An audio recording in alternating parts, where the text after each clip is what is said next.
మాధురి గారు వెల్కమ్ అండి. చెప్పండి.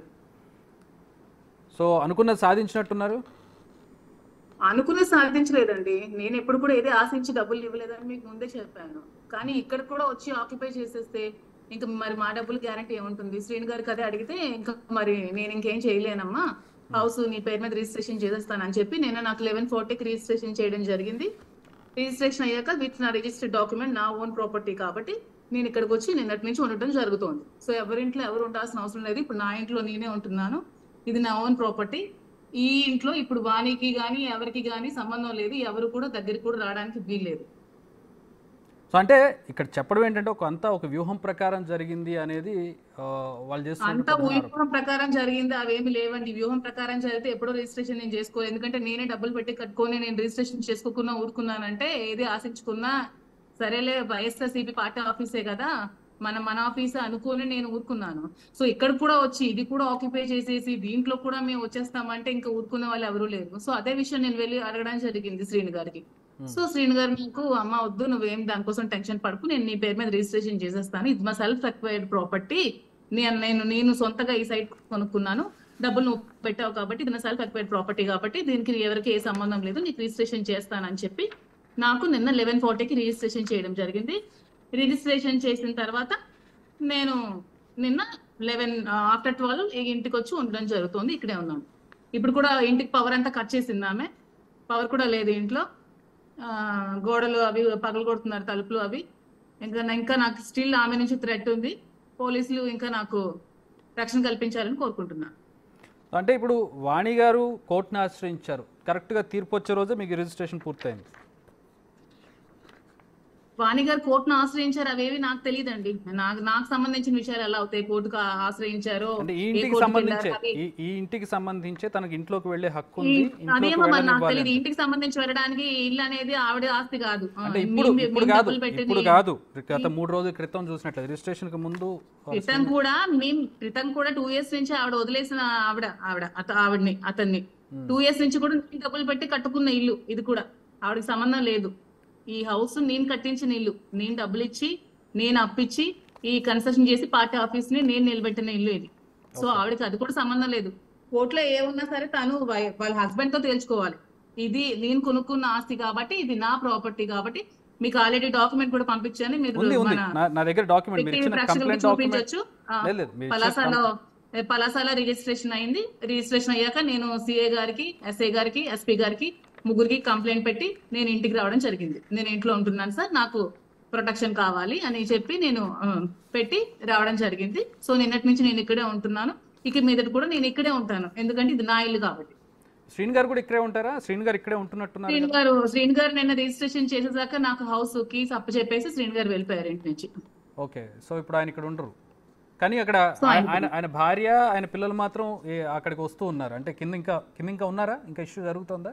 అంటే ఆవిడ ఎప్పుడు కూడా ఎవరి ఆస్తులోకి వెళ్ళిపోయే టైప్ కాబట్టి ఆవిడ ఇంకా వస్తూనే ఉంది. దీని మీద పోలీసులు సివియర్ యాక్షన్ తీసుకోవాలి. నేను కూడా ఇంకా మళ్ళీ పోలీసులకి నేను కాల్ చేయడం జరుగుతుంది. వాళ్ళు రెస్పాండ్ అయ్యారు, బాగానే వచ్చి ఉన్నారు. ఎందుకంటే ఇది నా ప్రాపర్టీ కాబట్టి ఎవరు నా ప్రాపర్టీలోకి రావడానికి రైట్ లేదు. మాధురి గారు, ఇది మీ ప్రాపర్టీనే కాదని ఎవరు అనట్లేదు. మా చేతిలో మీరు ఇచ్చిన పేపర్స్ ఉన్నాయి, మీ పేరు మీద రిజిస్ట్రేషన్ అయినట్టుగా పూర్తిగా ఉంది.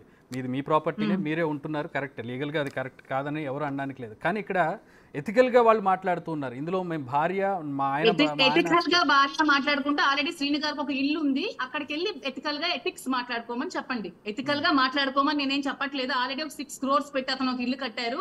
ఆల్రెడీ ఇల్లు ఉంది, ఆ ఇంట్లోనే ఆమె నివసిస్తోంది.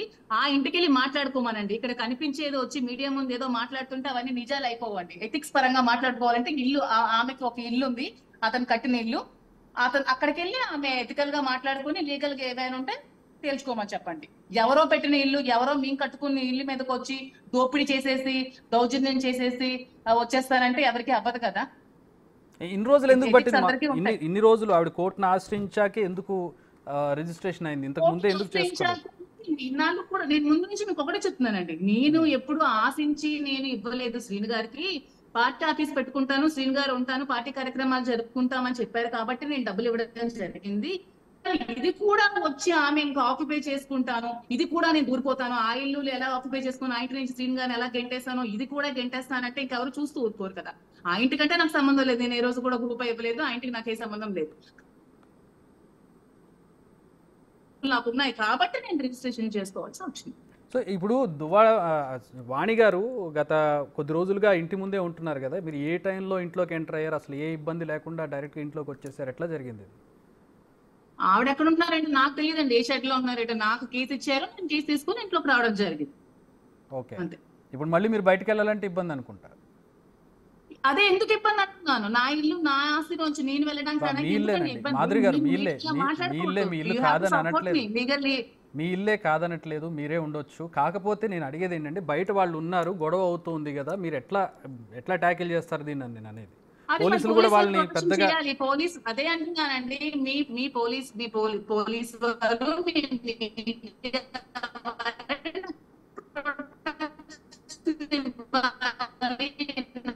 సేవ్ చేయాలి, ఒక అమ్మాయికి ప్రొటెక్ట్ చేయాలని చెప్తున్నాను కదా. ఆమెకి ఇల్లు కాబట్టి దీన్ని ఇక్కడ ఆవిడకి ఇంటర్ఫీర్ అవ్వకుండా, ఈ విషయంలోకి రాకుండా పోలీస్ వారు జోక్యం చేసుకోవాలని కోరుకుంటున్నా.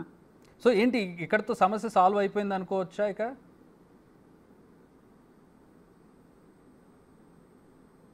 మాధురి గారు, ఇంతటితో సమస్య సాల్వ్ అయిపోయింది అనుకోవచ్చా? ఇక ఆస్తి మీ పేరుకు వచ్చేసింది, మీకు కావాల్సినటువంటి ఆస్తి మీ పేరుకు వచ్చింది, మీకు రావాల్సింది లీగల్గా వచ్చేసింది కాబట్టి ఇంతటితో సమస్య సాల్వ్ అయింది అనుకోవచ్చు. ఇన్ని రోజులు ఆయన పేరు మీద ఉంది, ఆవిడకి హక్కు ఉంది, వస్తూ ఉన్నారు, ఇక మీ ఆస్తిగా పూర్తి అయిపోయింది, ఇది లీగల్గా డాక్యుమెంట్స్ వచ్చినాయి, పోలీసుల ప్రొటెక్షన్తో సహా మీరు లోపల ఉన్నారు, పూర్తి అయిపోయింది అనుకోవచ్చా ఈ సమస్య ఇంతటితో? దువ్వాడ శ్రీను ఇల్లు ఇకపై తనదేని తెగేసి చెబుతుంది. వాస్తవానికి ఆ ఇంటిపైనే ఇంతకాలంగా వివాదం నెలకొంది. ఆ ఇంట్లోకి రానివ్వాలంటూ బయట షెడ్లోనే వాణి మకం వేసింది.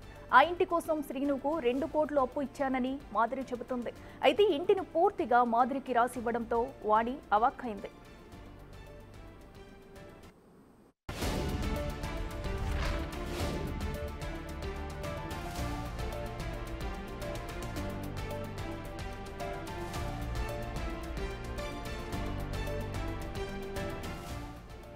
తనని ఇంట్లోకి అనుమతించాలని వాణి కోర్టును ఆశ్రయించింది. వాణిని ఇంట్లోకి అనుమతించాలని ఈ నెల 5న టెక్కలి కోర్టు ఆదేశాలు ఇచ్చింది.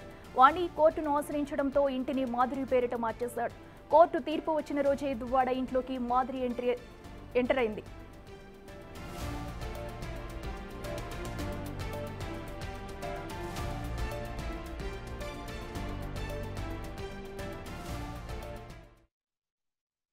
సాధించలేదండి, నేను ఎప్పుడు కూడా ఏది ఆశించి డబ్బులు ఇవ్వలేదని మీకు ముందే చెప్పాను. కానీ ఇక్కడ కూడా వచ్చి ఆక్యుపై చేసేస్తే ఇంకా మరి మా డబ్బులు గ్యారంటీ ఏముంటుంది? శ్రీను గారికి అదే అడిగితే ఇంకా మరి నేను ఇంకేం చేయలేనమ్మా, హౌస్ నీ పేరు మీద రిజిస్ట్రేషన్ చేసేస్తానని చెప్పి నేను నాకు 1140కి రిజిస్ట్రేషన్ చేయడం జరిగింది. రిజిస్ట్రేషన్ అయ్యాక విత్ నా రిజిస్టర్డ్ డాక్యుమెంట్ నా ఓన్ ప్రాపర్టీ కాబట్టి నేను ఇక్కడికి వచ్చి నిన్నటి నుంచి ఉండటం జరుగుతోంది. సో ఎవరింట్లో ఎవరు ఉండాల్సిన అవసరం లేదు, ఇప్పుడు నా ఇంట్లో నేనే ఉంటున్నాను, ఇది నా ఓన్ ప్రాపర్టీ. ఈ ఇంట్లో ఇప్పుడు వాణికి గాని ఎవరికి గాని సంబంధం లేదు, ఎవరు కూడా దగ్గరికి కూడా రావడానికి వీల్లేదు.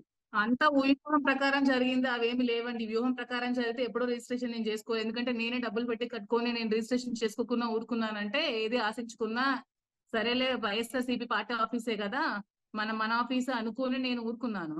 సో ఇక్కడ కూడా వచ్చి ఇది కూడా ఆక్యుపై చేసేసి దీంట్లో కూడా మేము వచ్చేస్తామంటే ఇంకా ఊరుకునే వాళ్ళు ఎవరు లేరు. సో అదే విషయం నేను వెళ్ళి అడగడం జరిగింది శ్రీను గారికి.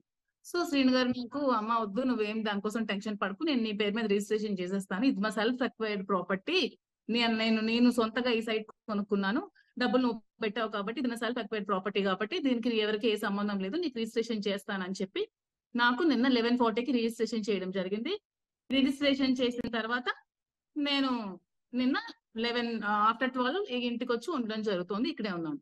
ఇప్పుడు కూడా ఇంటికి పవర్ అంతా కట్ చేసింది ఆమె, పవర్ కూడా లేదు ఇంట్లో, గోడలు అవి పగలు కొడుతున్నారు, తలుపులు అవి.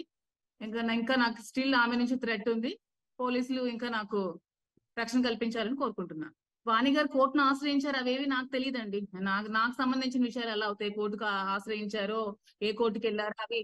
క్రితం కూడా 2 years నుంచి ఆవిడ వదిలేసిన అతన్ని 2 years నుంచి కూడా నేను డబ్బులు పెట్టి కట్టుకున్న ఇల్లు, ఇది కూడా ఆవిడకి సంబంధం లేదు. ఈ హౌస్ నేను కట్టించిన ఇల్లు, నేను డబ్బులు ఇచ్చి నేను అప్పిచ్చి ఈ కన్స్ట్రక్షన్ చేసి పార్టీ ఆఫీస్ ని నేను నిలబెట్టిన ఇల్లు ఇది. సో ఆవిడకి అది కూడా సంబంధం లేదు. కోర్టులో ఏమున్నా సరే తను వాళ్ళ హస్బెండ్ తో తేల్చుకోవాలి. ఇది నేను కొనుక్కున్న ఆస్తి కాబట్టి, ఇది నా ప్రాపర్టీ కాబట్టి, మీకు ఆల్రెడీ డాక్యుమెంట్ కూడా పంపించాను, మీరు మన వ్యక్తి ప్రేక్షకులకు చూపించవచ్చు. పలాసాలో రిజిస్ట్రేషన్ అయింది. రిజిస్ట్రేషన్ అయ్యాక నేను సిఏ గారికి, ఎస్ఐ గారికి, ఎస్పీ గారికి ముగ్గురికి కంప్లైంట్ పెట్టి నేను ఇంటికి రావడం జరిగింది. నేను ఇంట్లో ఉంటున్నాను సార్, నాకు ప్రొటెక్షన్ కావాలి అని చెప్పి నేను పెట్టి రావడం జరిగింది. సో నిన్నటి నుంచి నేను ఇక్కడే ఉంటున్నాను. ఇక మీదట కూడా నేను ఇక్కడే ఉంటాను, ఎందుకంటే ఇది నా ఇల్లు కాబట్టి. శ్రీను గారు నిన్న రిజిస్ట్రేషన్ చేసేదాకా నాకు హౌస్ కీస్ అప్పచెప్పేసి శ్రీను గారు వెళ్ళిపోయారు ఇంటి నుంచి. అంటే ఆవిడ ఎప్పుడు కూడా ఎవరి ఆస్తులోకి వెళ్ళిపోయే టైప్ కాబట్టి ఆవిడ ఇంకా వస్తూనే ఉంది. దీని మీద పోలీసులు సివియర్ యాక్షన్ తీసుకోవాలి. నేను కూడా ఇంకా మళ్ళీ పోలీసులకి నేను కాల్ చేయడం జరుగుతోంది. వాళ్ళు రెస్పాండ్ అయ్యారు, బాగానే వచ్చి ఉన్నారు. ఎందుకంటే ఇది నా ప్రాపర్టీ కాబట్టి ఎవరు నా ప్రాపర్టీలోకి రావడానికి రైట్ లేదు కాబట్టి. ఎథికల్ గా బాగా మాట్లాడుకుంటే ఆల్రెడీ శ్రీను గారికి ఒక ఇల్లు ఉంది, అక్కడికి వెళ్ళి ఎథికల్ గా ఎథిక్స్ మాట్లాడుకోమని చెప్పండి. ఎథికల్ గా మాట్లాడుకోమని నేనేం చెప్పట్లేదు. ఆల్రెడీ ఒక 6 crores పెట్టి అతను ఒక ఇల్లు కట్టారు, ఆల్రెడీ ఇల్లు ఉంది, ఆ ఇంట్లోనే ఆమె నివసిస్తోంది. ఆ ఇంటికి వెళ్ళి మాట్లాడుకోమనండి. ఇక్కడ కనిపించేది వచ్చి మీడియా ముందు ఏదో మాట్లాడుతుంటే అవన్నీ నిజాలు అయిపోవండి. ఎథిక్స్ పరంగా మాట్లాడుకోవాలంటే ఇల్లు, ఆమెకి ఒక ఇల్లు ఉంది, అతను కట్టిన ఇల్లు, అతను అక్కడికి వెళ్ళి ఆమె ఎథికల్ గా మాట్లాడుకుని లీగల్ గా ఏదైనా ఉంటే తేల్చుకోమని చెప్పండి. ఎవరో పెట్టిన ఇల్లు, ఎవరో మేము కట్టుకున్న ఇల్లు మీదకి వచ్చి దోపిడీ చేసేసి, దౌర్జన్యం చేసేసి వచ్చేస్తానంటే ఎవరికి అవ్వదు కదా. ఎథిక్స్ అందరికీ ఉంటాయి. కోర్టు ఆశ్రయించాలి. ఇన్నాళ్ళు కూడా నేను ముందు నుంచి మీకు ఒకటే చెప్తున్నానండి, నేను ఎప్పుడు ఆశించి నేను ఇవ్వలేదు శ్రీను గారికి. పార్టీ ఆఫీస్ పెట్టుకుంటాను, శ్రీను గారు ఉంటాను, పార్టీ కార్యక్రమాలు జరుపుకుంటామని చెప్పారు కాబట్టి నేను డబ్బులు ఇవ్వడం జరిగింది. ఇది కూడా వచ్చి ఆమె ఇంకా ఆక్యుపై చేసుకుంటాను, ఇది కూడా నేను దూరిపోతాను, ఆ ఇల్లు ఎలా ఆక్యుపై చేసుకుని ఆ ఇంటి నుంచి శ్రీను గారిని ఎలా గెంటేస్తానో ఇది కూడా గెంటేస్తానంటే ఇంకెవరు చూస్తూ ఊరుకోరు కదా. ఆ ఇంటికంటే నాకు సంబంధం లేదు, నేను ఏ రోజు కూడా రూపాయి ఇవ్వలేదు, ఆ ఇంటికి నాకు ఏ సంబంధం లేదు. నాకు ఉన్నాయి కాబట్టి నేను రిజిస్ట్రేషన్ చేసుకోవాల్సి వచ్చింది. ఆవిడ ఎక్కడ ఉన్నారంటే నాకు తెలియదండి, ఏ షెడ్ లో ఉన్నారంటే. నాకు కేసు ఇచ్చారు, నేను కేసు తీసుకుని ఇంట్లోకి రావడం జరిగింది. అదే ఎందుకు ఇబ్బంది అంటున్నాను, నా ఇల్లు నా ఆస్తి నుంచి నేను వెళ్ళడానికి రావడానికి ఎందుకండి ఇబ్బంది? మీరు మీడియా మాట్లాడకూడదు, you have to support me legally. అదే మరి పోలీస్ వారు ప్రొటెక్షన్ చేయాలి కదా. ఆమెకి ఇల్లు కాబట్టి దీనికి ఇక్కడ ఆవిడకి ఇంటర్ఫీర్ అవ్వకుండా, ఈ విషయంలోకి రాకుండా పోలీస్ వారు జోక్యం చేసుకోవాలని కోరుకుంటున్నాను.